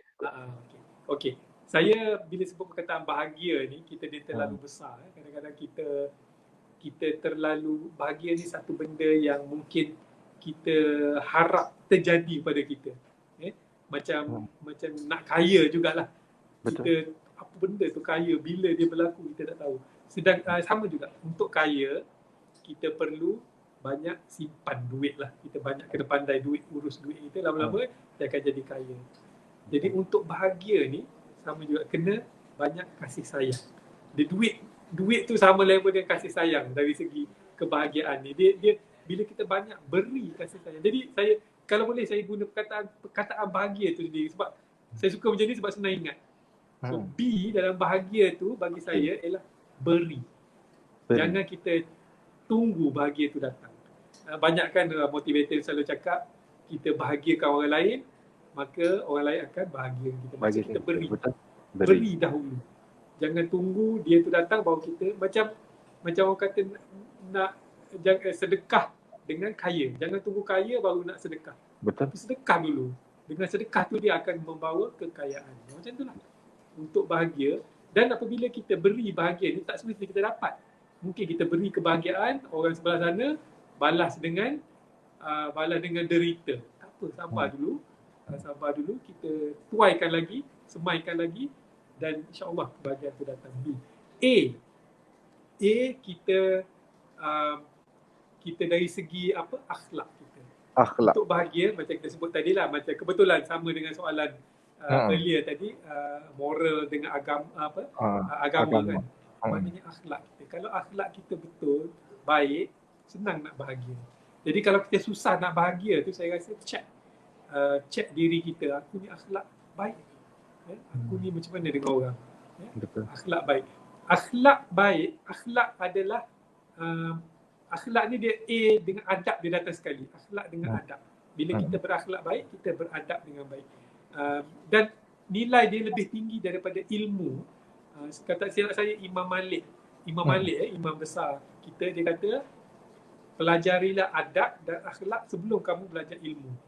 Maknanya kalau tak ada akhlak, tak ada adab, ilmu tak masuk. Macam itulah lebih kurang. Sama juga kalau akhlak tak betul, adab tak ada, macam mana nak bahagia? Bahagia tak datang. Okay. H, hak. Bagi saya H tu stands for hak. Hak orang. Hak.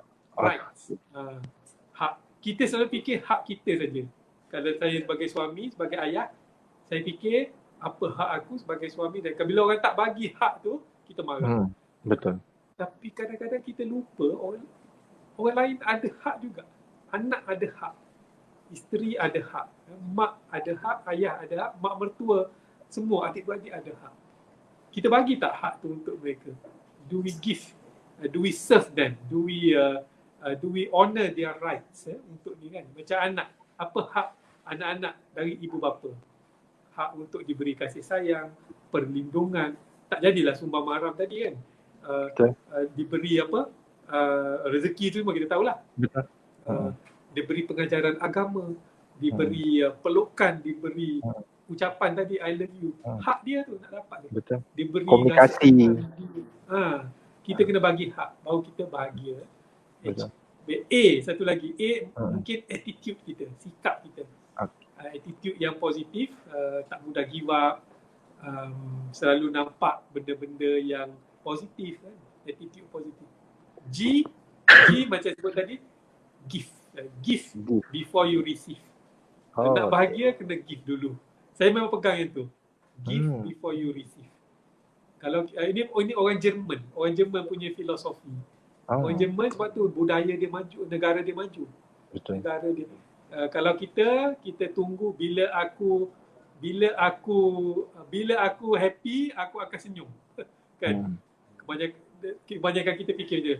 Bila aku happy, bila aku gembira, aku akan senyum lah. When I'm happy, I smile. Orang Jerman kata salah cik. Salah tuan. Yang betulnya ialah when I smile, I will be happy. Okey. Tu. Satu lagi dia kata, orang kita fikir when I am rich, I will be happy. Orang Jerman kata salah juga. Dia kata tukar. When you are happy, you will be rich. Okey. Okey juga macam tu kan. Betul. Maksud dia kita give dulu, kita proaktif kan. Jangan tunggu benda tu berlaku baru. Sebelum kita bahagiakan orang dulu. Bagi je. InsyaAllah confirm immediately kita akan bahagia. Dan A last I ni istiqamah lah. Istiqamah. Okey. Teruskan. Kebahagiaan ni satu benda yang bukan datang mendadak. Dia datang sikit. It's a journey. Pernah dengar perkataan tu kan? Happiness is a journey. It's not a destination. Ini ramai kita silap lah. Kita buat something, tiba-tiba kita rasa nak bahagia. Sebenarnya kita dah bahagia dah. It's an experience, journey. Saya pegang yang tu. Happiness is sebab dulu saya pun mengejar kebahagiaan juga. Dan susah nak dapat. Kejar, kenapa tak dapat bahagia ni? Rupanya, kebahagiaan itu adalah perjalanan tu sendiri. Contohnya saya kalau nak pergi holiday, holiday bermula dari rumah kita dalam kereta, nak pergi sana tu dah holiday. Maknanya kita kena happy dah masa tu. Kita kena enjoy the journey. Maknanya kita keluar waktu-waktu yang sesuai lah. Saya tak apa setuju kalau keluar pukul 12 malam, pukul 1 pagi kan. Jadi ngantuk. Patut masa tu happy, dia tidur kan. Betul. Kita tidur. Kita patut keluar pukul 8 pagi, 9 pagi, makan breakfast sedap-sedap. Hati suka. Jadi perjalanan tu happy lah. Maksudnya macam tu lah. Dan I, last kali, ini paling penting lah ni. Bahagia. Last kali, Allah. Maksudnya Allah. apa-apa, kebahagiaan tu ialah apabila Semuanya. kita ada hubungan dengan Allah, hubungan direct line, tak ada orang tengah. Terus hubung dengan Allah, cinta, apa banyak lagu-lagu cinta kan, cinta abadi lah, bukan cinta manusia tapi cinta Allah. Saya tertarik, satu paradigm shift paling besar saya pernah terima, mungkin para penonton boleh experience lepas ni. Saya ada satu program dan dalam program tu kumpulan intim jadi tetamu sebagai artis. Kumpulan intim tahu kan? Nasyid tu. Kumpulan nasyid. Dan dia nyanyi satu lagu Jamal Abdullah, Kekasih Awal dan Akhir. Sebelum ni saya ingat lagu tu sebagai kekasih awal dan akhir kita dengan pasangan kita ke apa kan. Intim kata bukan. Intim kata kekasih awal dan akhir ialah pengabdian, luahan perasaan seorang hamba Allah kepada Allah. Cuba tengok diri dia. Balik lepas ni boleh dengar dengar lagu Kekasih Awal, dan saya yakin lepas dengar dalam perspektif ni, wow, berbeza. Kalau tak keluar air mata saya tabik kan. Sebab sangat menyentuh hati. Baik-baik lagu-lagu ni genius. Lagu ni genius kan. Saya dengar balik, wow, terpukau saya dengan lirik-lirik lagu tadi. Betul. Kau kekasih awal dan akhir. Maknanya inilah A sebenarnya. A yang terakhir tadi, Allah. Hubungan kita dengan Allah bersih, suci. Wah, tak ada benda yang boleh buat kita tak bahagia. Walaupun kita sakit, kita boleh jadi bahagia. Walaupun kita bankrupt, walaupun kita tak ada kerja, hilang kerja masa COVID, kita tetap happy. Kita tetap bahagia kerana kita tahu kekasih agung, kekasih awal dan akhir, Allah Subhanahu Wa Taala. Itulah. Saya berhentikan. Okey. Terima kasih daripada Coach Zahid, perkongsian yang begitu hebat daripada awal sehingga akhir tadi. Coach Zahid menceritakan yang pertama, kesamaan di antara punca keluarga menjadi tidak bahagia, ego, dendam dan kebencian. Kemudian kita pergi kepada multiple intelligence untuk menghargai anak-anak. Kemudian kita kasih sayang itu perlu ditonjolkan, perlu diluahkan. Kemudian kita ada yang terakhir, rumusan daripada Coach Zahid tadi, iaitu bahagia itu sendiri. Beri, akhlak, hak, attitude, give, istiqamah, dan yang terakhir adalah Allah. Okey, baik tuan-tuan, terima kasih saya nak ucapkan kepada tuan-tuan yang sudi menonton kami secara live ini, dan saya nak ucapkan juga jutaan dan ribuan terima kasih kepada Coach Zahid kerana sudi melapangkan masa. InsyaAllah Coach Zahid, mungkin yang terakhir ni Coach Zahid boleh share sikit Facebook untuk kalau ada sebilangan penonton kita yang nak bertanya kepada Coach Zahid secara direct ke? Okey, boleh follow saya punya Facebook lah. Just type Zahid Muhammad macam dekat nama tu. InsyaAllah keluar saya punya personal page dengan personal Facebook dengan page. Boleh follow mana-mana. Saya biasa update dua-dua lah. Dan kalau Instagram, Coach Zahid Muhammad. Coach Zahid Muhammad. Lebih aktif Facebook, generasi saya ni lebih aktif. Faham. I know your generation more on Instagram. Saya cuba belajar lah. Tapi Coach Zahid ada jugalah Instagram kan? Ada juga Instagram? Ada insyaAllah. Ada. Okey, Coach Zahid okey. Tak seaktif orang lain lah, orang muda. Banyak ambil gambar semua tu, tak apalah. Kita bagi laluan lah.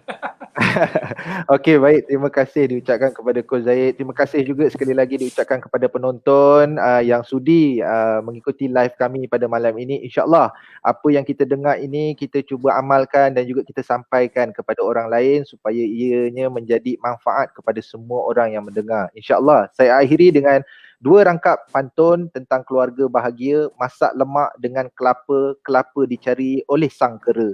Cintai ibu, sayangi bapa, pasti hidup aman sejahtera. Kemudian yang kedua, daun pandan wangi baunya, boleh dibuat bunga rampai. Tolong menolong sesama keluarga, hubungan akhirat ukhuwah tercapai. Tuan-tuan, setiap manusia menginginkan mencapai keluarga bahagia. InsyaAllah apa yang kita dengar, yang Coach Zahid sharekan tadi, kalau kita amalkan, mudah-mudahan kita dapat capai impian kita semua, iaitu keluarga bahagia. Itu sahaja untuk malam ini. Terima kasih saya ucapkan sekali lagi kepada semua, kepada Coach, kepada teknikal dan kepada seluruh yang menonton. Terima kasih saya ucapkan. Saya akhiri dengan Assalamualaikum warahmatullahi wabarakatuh.